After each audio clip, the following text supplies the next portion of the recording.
My mom told me, we used 99% of your savings to buy your brother a house. My brother sneered, you're broke now, you don't have anything left. I just laughed, because they had no idea that those savings were actually.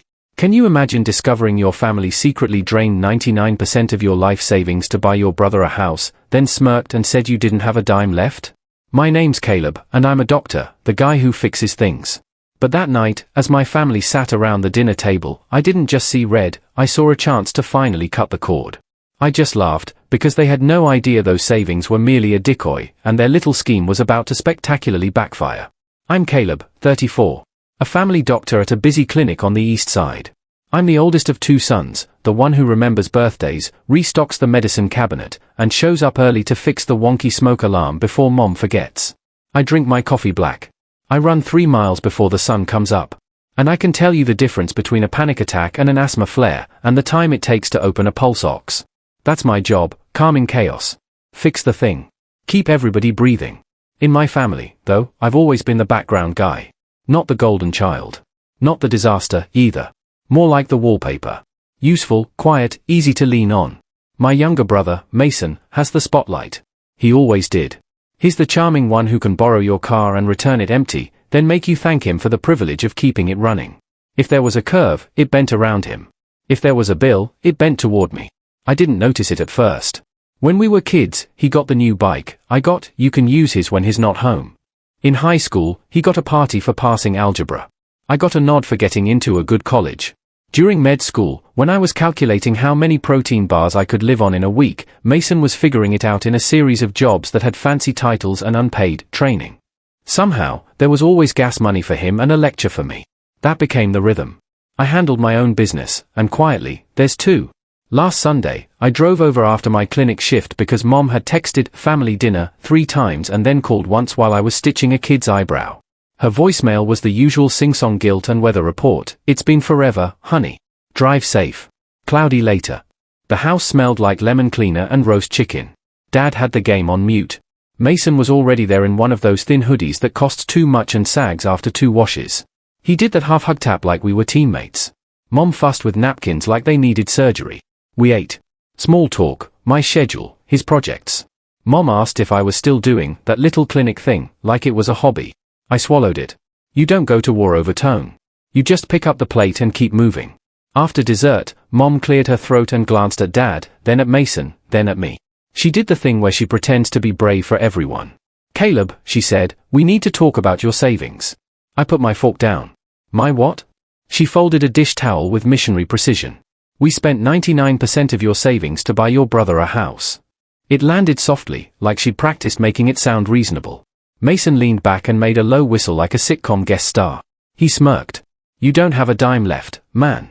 I felt the room tilt a few degrees. In the clinic, my hands never shake. At home, they did.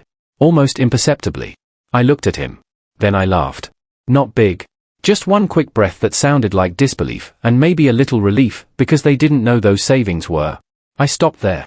I let the silence sit like a loaded tray. Mom blinked. Mason tilted his head like a dog who heard a word he liked. I gathered plates. I rinsed the sink. I said, we'll talk after I take the trash out. And I took the trash out because you don't sprint into a burning room. You check the exits. You count to 10. And you decide what you're willing to lose. Here's what you need to know before we get to the part where I said no. I didn't become a doctor because I wanted to be a hero. I became a doctor because my pediatric Ian was the first adult who talked to me like I had a brain and a future. In college, I did campus clinic nights and learned to listen. In med school, I moonlighted at a call center, took notes in the margins of anatomy flashcards, and learned what debt feels like when it sits on your chest. Residency ate 3 years of my life and handed me a coffee habit and 2 vertebrae that click in the winter. I came out the other side with a job, a modest apartment, and a spreadsheet that would make a banker blush. My parents were proud in the way people are proud of the sign in their yard that says, protected by alarm company. They showed me off but never listened to the alarm. They loved the idea of me. The actual work, being on call, being tired, being careful with money, was Caleb's thing. Not something they had to respect, let alone protect. Mason is 2 years younger. If he were a patient, I'd write, pleasant, highly social, limited follow-through. He can sell anything, including the need for you to rescue him. He starts businesses at the rate I start clinic charts. I've got a line on a thing. I'm in talks with a partner. He can talk a circle around a due date. If a bill comes due, that's when the group text lights up and I get a call with a tone like I've disappointed them by not already handing over my wallet. Mom runs the scoreboard. Remember when we helped you with your textbooks, Caleb? She means the used book I bought with a gift card from an aunt. Remember when we put gas in your car? She means the time they borrowed my car and returned it on empty, and I filled it the next day. Favored math. Their contributions are multiplied. Mine are invisible. It wasn't one big theft. It was 100 small withdrawals with cute names, floating you till payday. Can you spot me the fee? It's just this once. When Mason overdrafted, I sent $300. When he got a ticket, I sent $212. When he moved, I Venmoed $600 for deposits. Every time, there was a family story attached. He's trying. You know how hard it is out there. Your father and I always help our kids. Your father and I met me. The ATM with a stethoscope. I kept telling myself, boundaries later, after residency, after I paid down the highest interest loan, after the clinic stabilized. But later is code for never when people learn that your no is made of rubber. 2 years ago, I opened 2 savings accounts. One was obvious, my main savings, linked to my checking. The other was a separate credit union account with a boring name and no card attached. That second account held the real future. My down payment fund, my emergency cushion, the taxes I presume, because I hate surprises. The linked savings, the one they could see when they helped me set up the family budgeting app, was the decoy. It had rules: keep a cushion for small emergencies. Auto transfer $150 per month. Nothing that would make them sniff out the real number. Paranoid, my friend Nor from the clinic asked when I told her. I shrugged. Just tired. She shook her head. You need to stop parenting your parents. I laughed, then didn't. The little humiliations stacked up. On my birthday, Mom handed Mason the bigger gift bag.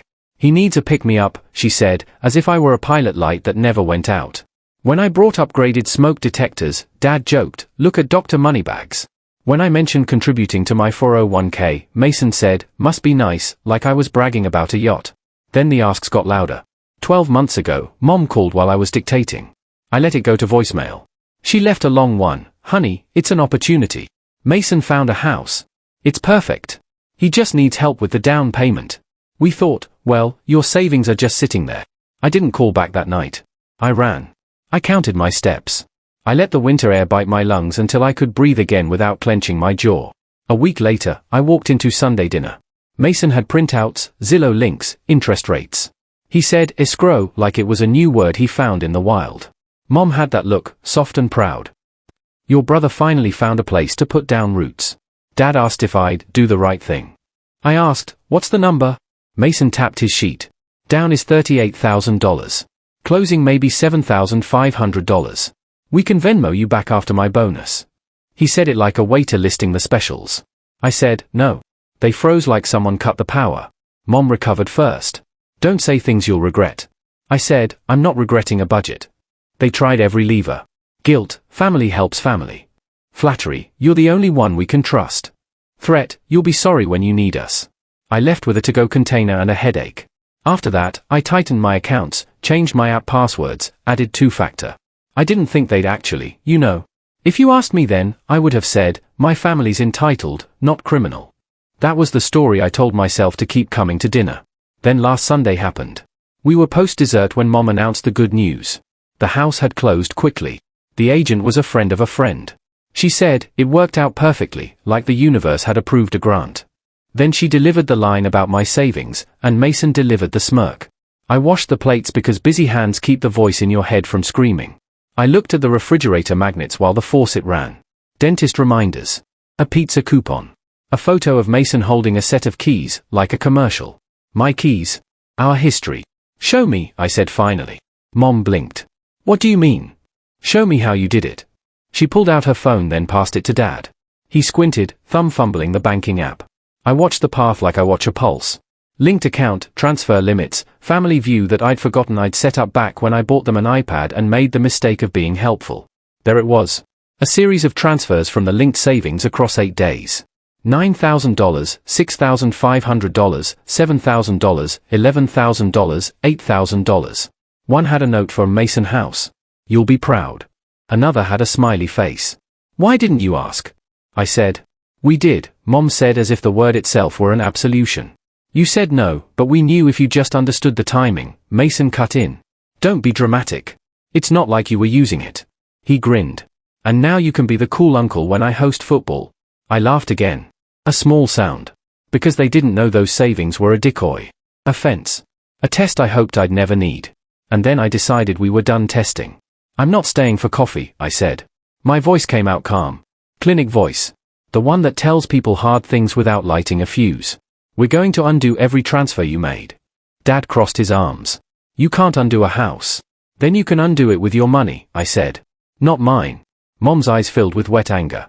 How can you be so cold to your own brother? Mason snorted. It's not that deep. You're making it deep. I took my phone out, opened my credit union app, and slid it across the table so they could see the balance on the real savings account. The number didn't make me rich. It just made me safe. I keep my real savings where you can't touch it, I said. The account you siphoned was a small cushion. The rest is here, under my name alone, with no family view and no helpful features. Mom went pale. You hid money from us. I looked at her. From you? No, from this. I gestured at the phone in Dad's hand, at Mason's hoodie, at the invisible scoreboard that had docked me points since I was 12. From the way you treat my work like a faucet, and my future like a pantry. Dad tried to swing it back. You think you're better than us because you're a doctor? I shook my head. I think I'm better than this conversation. Mason stood up fast, his chair scraping. You're overreacting. We'll pay you back, dude. Chill. No, I said, you won't. We will, he insisted. My bonus is coming in March. Your bonus is not my retirement plan, I said. Mom whispered, what happened to family? Family? I said gently, asks before taking. Family replaces what it breaks. You took. You mocked. And now you want kindness without accountability. I picked up my keys. Here's what's going to happen. Tomorrow, I'll send you a detailed message with 3 options: repayment plan, immediate wire from your own accounts, or we involve the bank and the police. You have 72 hours to choose. After that, I take it out of the family chat and into paperwork. Dad's face flushed. You wouldn't dare. This isn't about revenge, I said, and I watched Mom blink at the word like it burned. This is about closure. I am closing the part of my life where you treat me like an open tab. Mason laughed again. Smaller this time. You're not serious. I pulled the front door open. The hallway smelled like bleach and roast and the end of something. I'm serious, I said. And I'm done, Caleb. Mom called after me. Don't do this to us. I paused on the porch. I'm not doing anything to you, I said. I'm stopping you from doing things to me. I drove home without the radio. At a red light, my hands started shaking again, and then stopped. I thought about the patients I saw that day. A teenager who needed an inhaler refill. An old man who missed his wife and came in for his blood pressure because it was easier than saying he was lonely. People who asked. People who said please. I thought about the number of times I'd said yes to my family because it was faster than hearing no back from them in a dozen different manipulative languages. I parked. I went upstairs. I typed. I wrote it like a discharge summary, history, findings, plan. I included every transfer with date and note. I included what the bank's fraud department told me in a late-night call. Yes, family misuse counts. Yes, I could file. Yes, screenshots help. Then I typed the 3 options. I ended it with, this isn't about revenge. This is about closure and boundaries. Choose how you want to proceed. Send. Monday was loud and quiet at the same time. My phone lit up with 27 missed calls by 9 a.m., then 51 by lunch, then 74 by late afternoon. The family group chat had 15 new messages, all variations of "Don't be rash, we're family," and one from Mason that was just a crying laughing emoji and "Bro chill." I muted the thread. In clinic, I did what I always do. I listened. I refilled. I explained. I told a new mom what cradle cap is and isn't. I talked an anxious man through why his chest pain was heartburn, not a heart attack, and how to tell the difference next time. The steadiness of other people's needs made mine feel less like an earthquake and more like a floor that would hold if I didn't jump. At 6 p.m., I checked my email. Dad had replied with option 4, blame. You forced our hand by refusing to help. We did what any loving parents would do. Mom sent a separate note. Half sermon, half song. We thought you'd be proud to see your brother stable. Isn't that what you wanted? A stable family? Mason finally texted me directly. Look, I'll send you $500 today to show good faith. That's fair. I typed, then deleted, then typed again. Option 1, repayment plan, is attached. $500 isn't a plan. It's noise. He wrote back. Dude, you're a doctor. You're fine. I stared at the screen. That sentence is the thesis of my family's approach to me. You're fine. You don't need. Your no doesn't count because your yes comes with a salary. Tuesday, Mom tried a new key. She called the clinic and left a message with the front desk, like I was a receptionist avoiding her. Tell Dr. Caleb his mother called. It's urgent. I called her back on my break. I gave her the same 3 options. She cried. She did the silent cry where the air turns into a stage. We raised you, she whispered. You fed me and housed me. I'm grateful. That doesn't entitle you to steal from me as an adult. Steal, she repeated like the word itself was indecent. We borrowed. You didn't tell me, I said. That's not borrowing. Wednesday morning, a wire hit my account from Mason. $500 again. The note said, first of many, LOL. I forwarded the email chain and my spreadsheet to my bank contact and asked them to proceed. I didn't write LOL. At noon, Dad called from a number I didn't recognize. Your mother is sick over this, he said. Your grandmother would be ashamed of you. My grandmother taught me to lock my door at night, I said. She also taught me to pay back what I owe. He hung up. After work, I changed my locks, even though they didn't have a key. It was symbolic and a good excuse to talk to a neighbor I liked. I cancelled the Family View account completely, called the bank to add a verbal password, moved the cushion money back to checking, closed the decoy savings, and set up a new small account at the credit union with a name like Utilities. I picture-proofed my life. That night, Nor came over with takeout and a look that said, I'll listen. I won't fix. She asked how my day went. I told her the numbers and the words. She nodded. Good job, she said. You're doing the boring, hard thing. That's growth. I laughed. Growth is expensive. She raised an eyebrow. Says the guy who itemized his trauma and sent it in a PDF. Thursday morning, I woke to a wall of texts from extended family. An aunt I haven't seen in 6 years called me cruel. A cousin wrote, not everything has to be about money, man. No one asked what happened. They just repeated the version my parents fed them. Caleb is hoarding. Mason is trying. Parents are saints. I did something petty and then decided it wasn't petty. It was clear.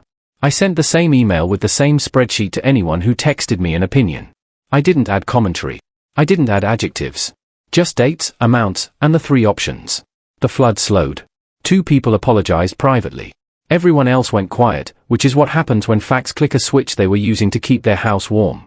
Friday, Mason called. I let it ring out. Then he called again and again until the missed call counter hit 12. Then he sent a voice memo. So long it split into 3 files. It was all the stages, jokes, blame, bargaining. I was going to pay you back. And then finally, the truth. Okay. I can't cover it, he said, small. If we undo the transfer, I lose the house. I sat with that. The house he bought with my money. The house Mom staged with my father's righteousness and a smiley face in a banking note. I'm not foreclosing you, I said when I called him back. The bank will decide what happens if you can't pay. That's how choices work. You're my brother, he said. I still am, I said. I'll be your brother again when your version of brother isn't the same thing as benefactor. He went silent. You really called the bank? Yes, I said. And the police? There's a report on file in case we need it. I'd rather not need it. He hung up. 5 minutes later, $7,500 hit my account from Mom with a note. We are choosing option 2. An hour after that, Dad sent $6,000. Then my aunt, the loud one, texted, you're tearing the family apart. I forwarded her the PDF. By Sunday, I had $21,000 back. By Tuesday, $37,000. On Wednesday, at 11:53 p.m., $4,500. The subject line on Mom's last email, there, are you happy? I replied, I'm relieved. I'm not happy. I didn't gloat. I didn't drop a, told you so. I didn't drive by Mason's new house. I didn't screenshot the bank app and post it. I made oatmeal. I finished my charts. I watered the plant Nor says I keep alive out of spite. I slept without clenching my teeth. And I wrote a new rule on a sticky note and stuck it to my fridge, if they ask for money, say no once. If they ask again, say no and leave. Here's the part one wish someone had told me at 22, when I was buying second-hand scrubs and explaining to my parents that resident didn't mean temporary doctor. You can love people and still lock your door. You can be generous without being harvested. You can be calm, kind, and clear. And if they call that cruelty, it doesn't turn your clarity into a crime. Boundaries are not betrayals. Boundaries are the quiet promise you keep to the future version of yourself who has to live with the results. I'm still a doctor. I still show up early. I still carry granola bars in my bag in case a patient faints or a nurse forgets lunch. I still text my mom pictures of the sky when it's pretty because she loves clouds. I still want good things for my brother, but I will not finance those good things, not even for just this once.